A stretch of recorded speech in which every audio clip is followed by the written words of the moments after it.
All right, so have you ever been browsing, like, you're looking at a site and it's just amazing, like, that design is killer, Oh, yeah. and you're just looking at it and you think, man, I wish I could just, you know, Just grab that. yeah, just grab it and put it in my project, right? It's the And dream. then you realize, oh, I have to rebuild this whole thing from scratch. Uh, Pixel by pixel CSS, all that stuff. Hours of work right there. It's so frustrating. And the thing is, it's not just you, right? It's like every designer out there, we're all spending so much time rebuilding the same stuff over and over. It's crazy when you think about it, right? Like all that wasted time. It's a massive drain on productivity for the whole industry. Totally. So that's why I was like super intrigued when I heard about this tool, DivMagic. Oh, yeah, I've seen this. So it basically claims that you can just, you're on a website, you see something, you like a button, a carousel, whatever. A whole section Oh, even. yeah, you just click a button and boom, it grabs the code. No. Not just like the HTML structure, but like the CSS,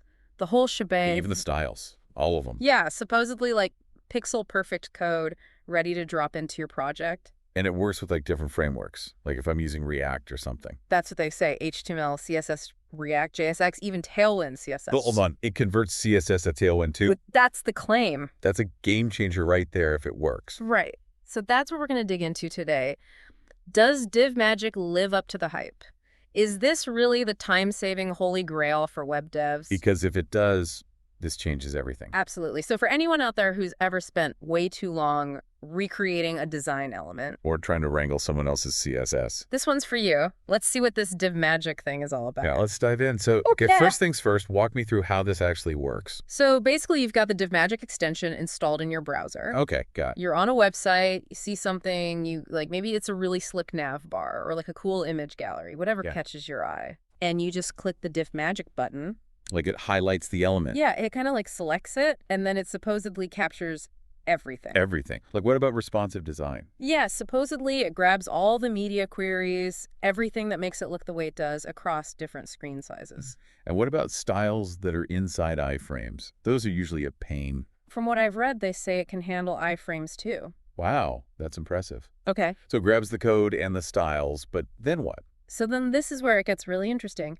You can choose how you want the code outputted. Oh, so I can grab something from like a plain HTML site and use it in my React project. Exactly. They say it can convert to HTML, CSS, JavaScript, React, JSX. I'm still stuck on that Tailwind conversion though. Like if this actually works, I know, right? Like imagine all the time you could save. it would be huge. No more manually translating styles. Yeah, it would be a total game changer for anyone who's into utility first CSS. Okay, so let's say I grab a component, I convert it, I've got the code. What do I do with it?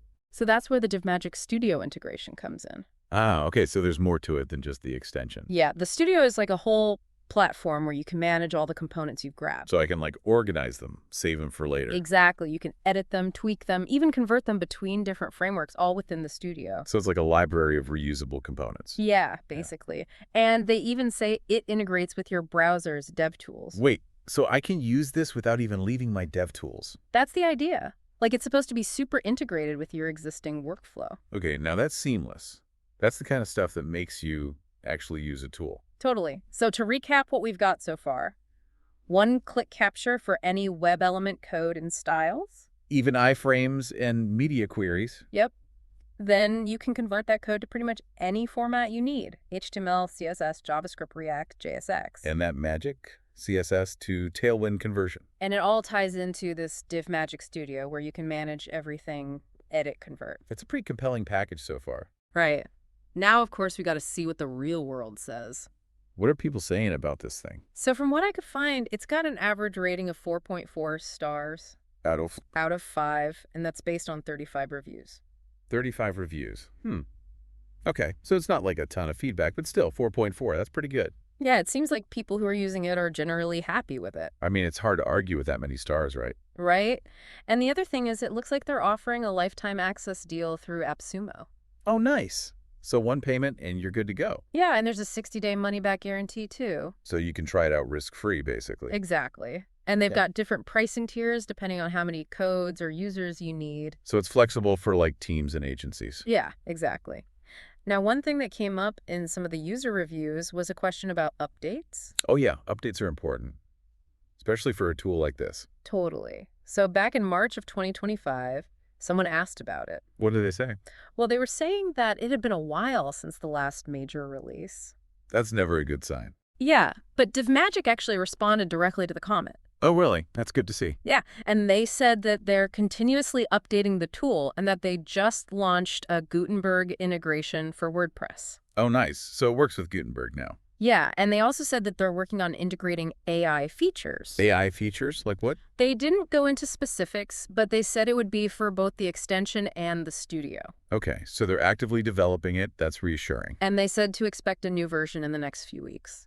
So it sounds like they're on top of things. Yeah, they seem pretty responsive and committed to improving the tool. That's good to know. What else were people asking about? Well, another user was curious about this mention of a website builder being part of the lifetime deal. A website builder? Like, what do they mean by that? So it turns out that DivMagic's plan is for their studio to eventually become a full-fledged website builder. So you could build an entire website using components you've grabbed from other sites. That's the idea. Yeah. And they said it would be able to host pages and even whole websites. Wow, that's ambitious. Yeah, it's not fully implemented yet, but they said that even now the studio is pretty user-friendly. Even for non-coders. Yeah, they've got this AI chat built in that can help with code modifications. So even if you're not a developer, you can still use the studio to build stuff. That's what they're going for. That's pretty cool, actually. Mhm. It opens up the tool to a much wider audience. Totally. And then there was another user who asked specifically about Shopify compatibility. Ah, good question, because a lot of these tools are very WordPress focused. Right, but DivMagic said no, it works with any platform, including Shopify. So I could grab something from a Shopify store and use it on my WordPress site. Exactly. And they even said to reach out if you run into any issues. That's good to know. So it's not limited to just one platform. Nope. They seem pretty committed to making it work across the board. That's important, especially these days when everyone's using different tools and platforms. For sure. And then the last question I saw was about Bricks Builder integration. Bricks, yeah, that's a popular one. Yeah, so someone asked if they were planning to add native integration with Bricks similar to what another tool offers. They said yes, they do plan to add it eventually, but that their focus right now is on the Gutenberg integration. Makes sense. Yeah? You got to prioritize. Yeah, so it seems like they're listening to user feedback and planning for the future. That's always a good sign. Okay, so to sum up, DivMagic seems like it's trying to solve a real problem for web devs. That whole time suck of rebuilding components and converting code. Exactly. And based on what we've seen, it looks like they're doing a pretty good job of it. One-click, capture, cross-framework conversion, that studio integration. Plus the positive reviews, the lifetime deal, the ongoing development. It's a pretty compelling package. It really is. So for everyone listening, think about your own workflow. How much time are you wasting on repetitive tasks? Could a tool like this free you up to focus on the more creative stuff? The stuff you actually enjoy doing. Exactly. Those are the questions to ask yourself. And it's worth checking out DivMagic to see if it could be the game changer you need. Yeah, go check it out. And it really makes you think about the future of web development. Totally. Like, what happens when tools get this powerful? Do we even decode anymore? I mean, someone still has to build the tools, right? True. But it definitely shifts the focus. Yeah. Maybe it's less about the grunt work and more about the big picture stuff. The strategy, the user experience, the really innovative features. It's exciting to think about. It is. It's a whole new era of web development. All right, well, that's our deep dive on DivMagic. Thanks for having me. Thanks for joining us. And for everyone listening, thanks for tuning in. Be sure to check out the link in the description for more information on DivMagic. And don't forget to subscribe and like and all that good stuff. And we'll see you next time.